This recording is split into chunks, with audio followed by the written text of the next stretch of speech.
Jordskælv, tsunami og cyklon, det er begreber, der raser langt væk fra Danmark, men alligevel kommer det indimellem tæt på. For når store katastrofeområder i verden har brug for international nødhjælp, så rykker en gruppe fra Beredskabsstyrelsen i Herning næsten altid ud. For snart 2 måneder siden havede en cyklon landet Myanmar. Den 2. maj ramte cyklonen Nargis Myanmar. Et område på ca. 5.000 kvadratkilometer blev oversvømmet.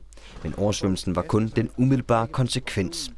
FN vurderer, at 133.000 mennesker omkom, og at 2,4 millioner mennesker havde brug for nødhjælp efter katastrofen. Det gør Nargis til den mest dødbringende cyklon, der har ramt Asien siden 1991. Efter cyklonen havde ramt Myanmar, efterlyste militærstyret ikke hjælp fra det internationale samfund. Først efter massivt pres fik udenlandske hjælpearbejdere lov til at komme ind i Myanmar. Blandt de udenlandske hjælpearbejdere var et hold på 8 mand fra Beredskabsstyrelsen i Herning. Deres opgave var at rense vand i de områder, hvor cyklonen havde havet. Med i transportflyet havde holdet 3 vandrensningsmoduler, udstyr der kan rense 54.000 liter vand i døgnet. Men holdet fra Herning fik aldrig lov til at komme ud og hjælpe i de områder, der var blevet oversvømmet.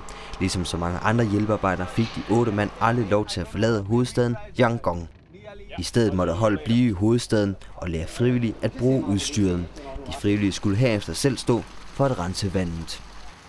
Velkommen til jer, Jan og Flemming fra Beredskabsstyrelsen i Herning. I lige kommet hjem fra Myanmar.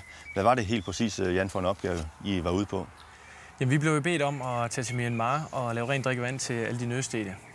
Og det viste sig jo at blive en lidt svær opgave, end vi havde regnet med. Men det endte rigtig godt, at vi fik lavet noget rent drikkevand til alle de nødstedte. Det var det handlede om, at det var sådan en fætter, som vi har til at stå her på traileren. Det var sådan en, som vi brugte derovre. Det er del af det, ja. Hvad er det, den kan?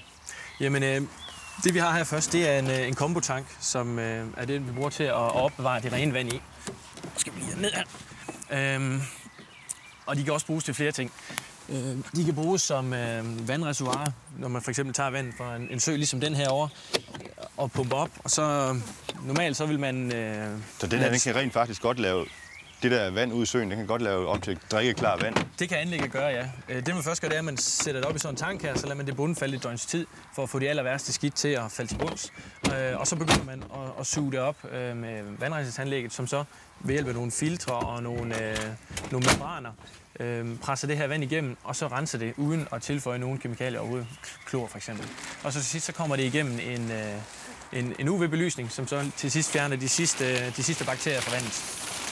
Det vi putter i her, hvor rent bliver det? Jamen, det er vand til medicinsk brug, altså til hospitalsbrug.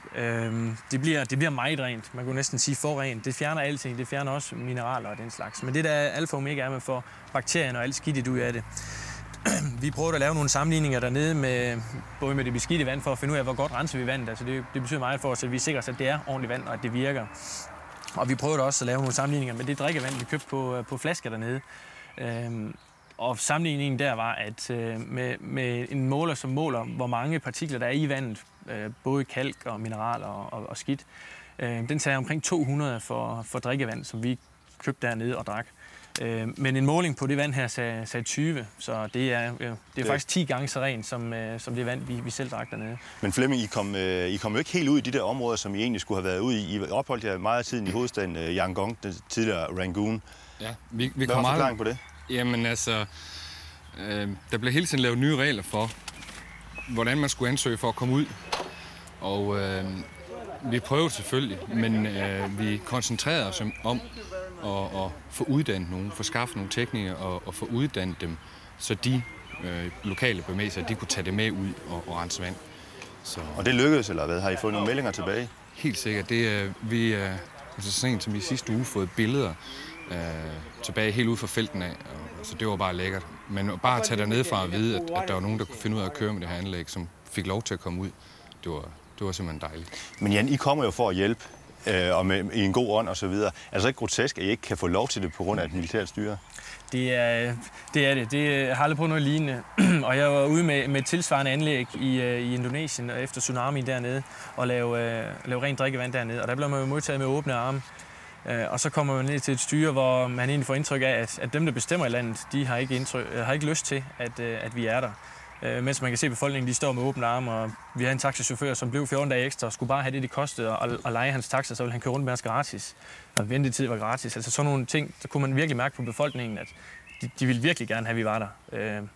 Der var også enkelte, det var især blandt de unge, vi mødte dernede, som godt ville tale om det her. Det er lidt et tabu åbenbart med deres regeringsform dernede, så det er de nok ikke helt stolte af. Men de kunne berette, at de var ikke selv stolte af den måde, det kørte på. De var rigtig, rigtig glade for, at vi var der. Men vi fik uddannet nogle rigtig gode folk, elektrikere, ingeniører og mekanikere, som ikke bare var taget ind for gaden, men var personer, som havde tilknytning til vandrens i forvejen, eller var tilknyttet FN på en anden måde og havde erfaring med vandrensningsprojekter. Og de fik en rigtig god uddannelse. Vi kørte en 2-dages træning af de her mennesker. Vi kørte evalueringer, vi kørte eksamener, og vi skulle bare være 100% sikre på, at de her mennesker de kunne opsætte de her vandrensningsanlæg og så køre med dem. Og det kunne de. Det var vi 100% sikre på. Og vi har som sagt også fået tilbagemeldinger med billeder ude fra deltagerområdet, hvor vi ser, at folk de har fået rent drikkevand. Så det er en stor tilfredsstillelse for jer at gå ud fra begge to? Det er jo alfa og omega, når vi ikke selv kan få lov at tage det ud. Det er jo det, vi er forberedt på. Det er det, vi er uddannet til at tage ud med de her anlæg og så stille dem op. Så er det allervigtigste, at vi ved, at de laver rent drikkevand. Når vi nu var nødt til at forlade det der med lastbilerne, der tog afsted sammen med de folk, vi har uddannet. Det var ikke lige det, vi havde håbet på. Vi havde lovet på at komme ud i mudder til knæene og så få lavet noget rent drikkevand. Hvad var det for et område, hvis du sådan skal sætte nogle ord på det derovre? Hvad var det, I så derovre? Jamen, det er jo det, der var det svære for os. Vi landede jo midt i storbyen, altså i den tidligere hovedstad i Myanmar. Og det er en hovedstad ligesom i Thailand eller i Kina. Altså det er på samme måde. Man kan købe alt. Så I mærkede ikke, det var et katastrofeområde der? Nej, ikke andet. At man kunne se i byen, at der var væltede træer og væltede biler. Altså, det lignede et område, der var hærget af cykloner, men der var ingen synlige døde mennesker eller døde dyr på den måde. Vi fik kun lov at være de steder, hvor der var ryddet op.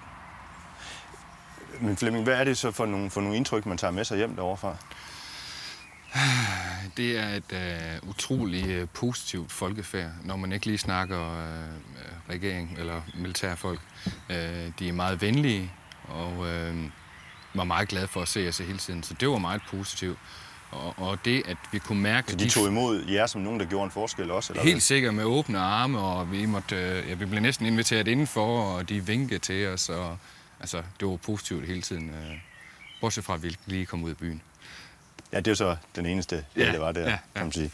Men nu er det jo altså ikke første gang, at Beredskabsstyrelsen fra Herning har været sendt ud til et af verdens katastrofeområder, og det bliver næppe heller sidste gang.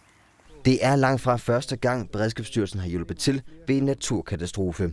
I 2004 var 57 redningsarbejdere i Iran for at hjælpe efter et jordskælv. Den danske regering har valgt at have en aktiv udenrigspolitik, og det er også helt naturligt, at Beredskabsstyrelsen er en del af den. Ligesom at forsvaret har internationale opgaver, jamen så træder Beredskabsstyrelsen til, når der er en katastrofe et eller andet sted i verden. Beredskabsstyrelsen har været udsendt til 41 internationale opgaver de seneste 5 år.